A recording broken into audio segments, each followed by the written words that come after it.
Қателік өмірдегі леп белгісі. Өмір онсыз болмайды. Алайда мәтіндегі секілді оның да аса маңызы жоқ. Сезімді сыртқа шығарып үйрену қажет, әйтпесе ол іште жатып, қатайып өледі. Мен бұрын адамдар жаймен есейеді деп ойлайтынмын, бірақ ол бір мезгілде бірден есейеді екен.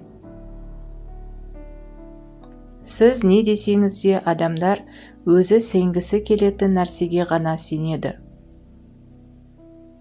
Егер барлығы тек сенің қалағанындай болса, өмірдің еш қызығы қалмайды. Адам үшін үміт жанармай секілді. Үмітсіз ол өмір сүре алмайды.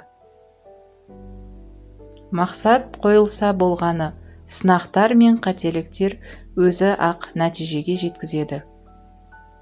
Естелік деген ыстық болады. Бірі жаныңды жылытса, бірі күл паршасын шығарады. Бір-бірімізді құшақтағанда қорқыныштарымызбен бөлісеміз. Жақсы сұрақтардың ешқашан жауабы болмайды. Жаңа нәрселер үйреніп жүргенде қарттықтың азабынан қорықпай-ақ қоюға болады. Біздің өміріміздің екі жағы бар. Болған жайт немесе есіне түсіргің келмейтін жайт. Махаббатсыз өмірді есік сыртындағы желге теңеуге болады. Ұстай да, сезе де алмайсың. Мұхитқа ұзақ қарасаң, адамдарды сағына бастайсың. Ал адамдарға ұзақ қарасаң, мұхитты сағынасың.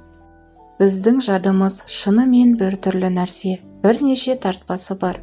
Және не болса, сонымен толтырылған шкаф. Артық білім, керексіз ақпарат, сандырақ ойлар оны нығыздап тұрып толтырады.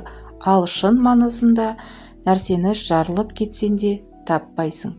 Көктем әлденені жаңадан бастау үшін таптырмайтын мезгіл.